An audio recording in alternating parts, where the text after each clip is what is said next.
let's talk about Uber car rentals and my experience with them. I don't think you watched, but if you did watch the other video I did, I got into a car accident. I do not have rental insurance. My car's in the shop. My family became a one car family. It was not that bad. But after a week, I started wondering, could I make this easier on myself? I don't know how long this body shop's going to take.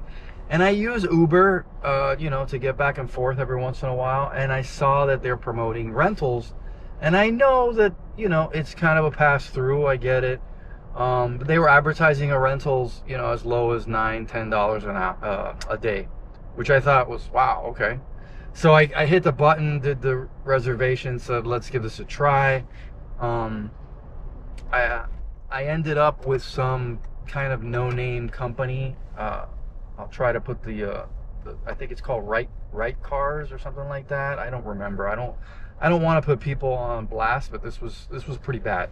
So I had my wife drop me off at the rental place for I thought, well, this is going to be a budget rental. It's after spring break, so it made sense that the prices had gone down.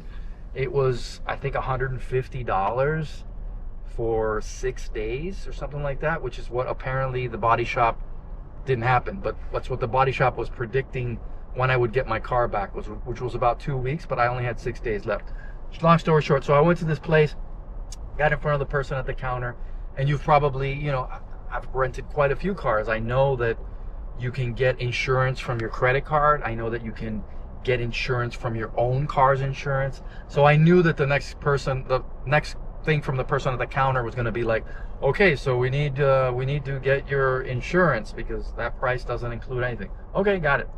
Call my insurance company, and then the person behind the counter said, well, your insurance is fine, but we need loss of use insurance. So loss of use insurance is basically insurance that covers the business. In the case that I get into an accident with their car, they get compensated for the loss of use of the car. I did a little digging on this, and a lot of the big companies, Hertz, Avis, stuff like that, it's sort of built in. For these little companies, it's not. So he said, but maybe you can just add it on to your insurance. So I called Progressive and I said, hey, I need I'm had a car rental, I need loss of use insurance. How much is that going to be? And they said, no, we can't do that. I called my credit card. They said, no, we don't cover loss of use insurance. So I said, okay, fine. Tell me, how much is loss of use insurance?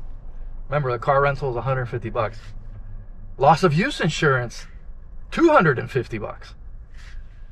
At that point, I said, all right, I got it.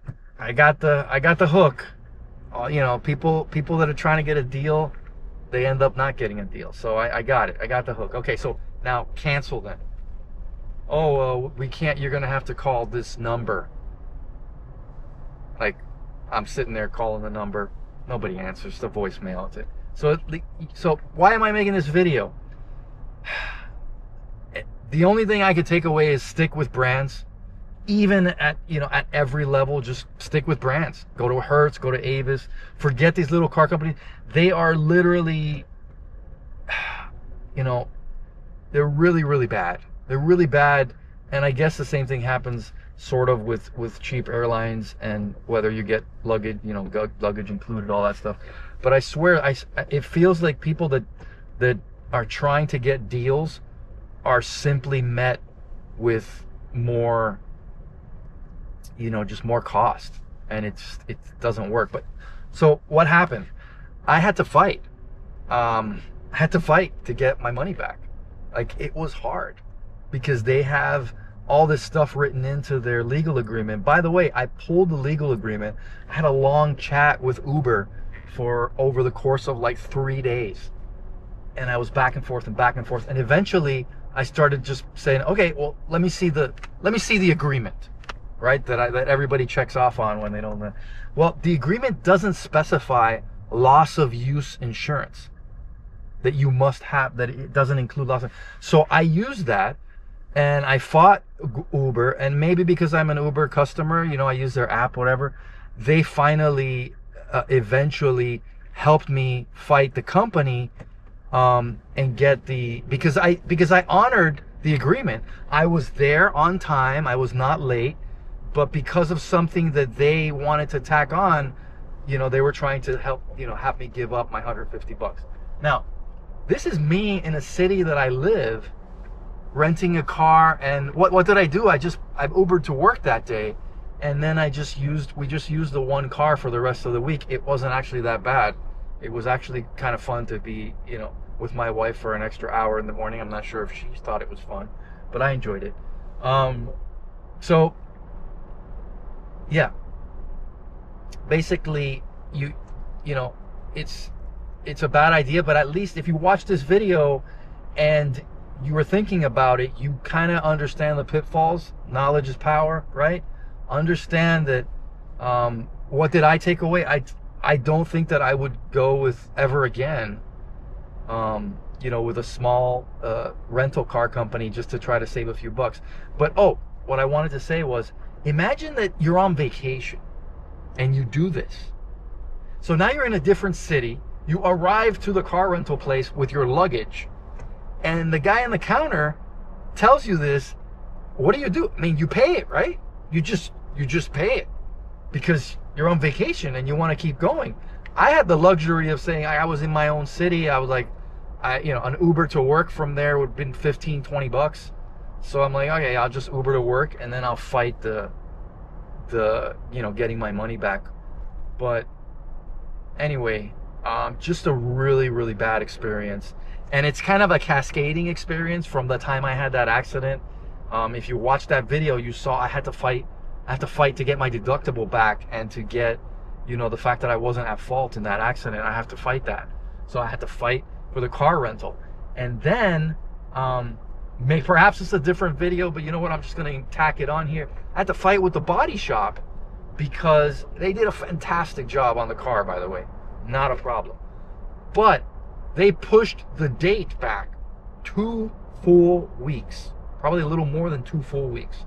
And every time it was me calling, saying, hey, your estimated date is Friday, so I'll see you tomorrow. Oh no, well, it's not gonna be, we couldn't get, the first one was we couldn't get the part, and then the part took longer. And I don't have a solution for this, and if somebody does, put it in the comments. But my insurance company is the one that approves the quote from the auto body place, from the body shop, and they chose to use renewable parts, which I don't care. I mean, this is the part that goes underneath the car, so if you've got it from a used car, my car is 100,000 miles, it's no big deal, but they chose to use a renewable part. So when I did the research, when I called the woman and she said, it's delayed because the part is delayed by a week, I said, well, how did that decision get made? And because the body shop wants to make more money by putting a renewal, and we all know how this works. If you own a business, you know how this works. And I don't own a business, but you know, I understand that you know, you're trying to maximize profits. But who defends me, right? Because I googled the part, and I'm like, what do you mean? The part's available everywhere. Oh, well, we ordered a renewable part, which means somebody's got to go get it from either a junkyard or from some, I have no idea, from some other body shop. But so I thought it was really unfair that I lost 2 weeks without my car.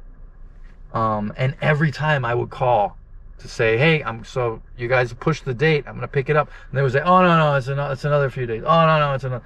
Ended up being 2 weeks. I know this story's common. When I was a kid, my mom had body shops, work on her car, and it was the same exact mess, and they tend to push back. But I think it's really unfair to, again, the person that I pay insurance, I pay, all this stuff, but then, who looks out for me? I didn't get to sign the estimate and agree to the renewable part, because I would have said, okay, man, make it a new part so that I can get my car back faster than 2 weeks. But if anybody has a recourse there, I have no idea. what it would be. Perhaps finding a better body shop, finding somebody you know. So very similar. Like I thought the body shop did a really great job on the car, so I can't knock them on that. But anyway, I hope you got something out of this. Thanks.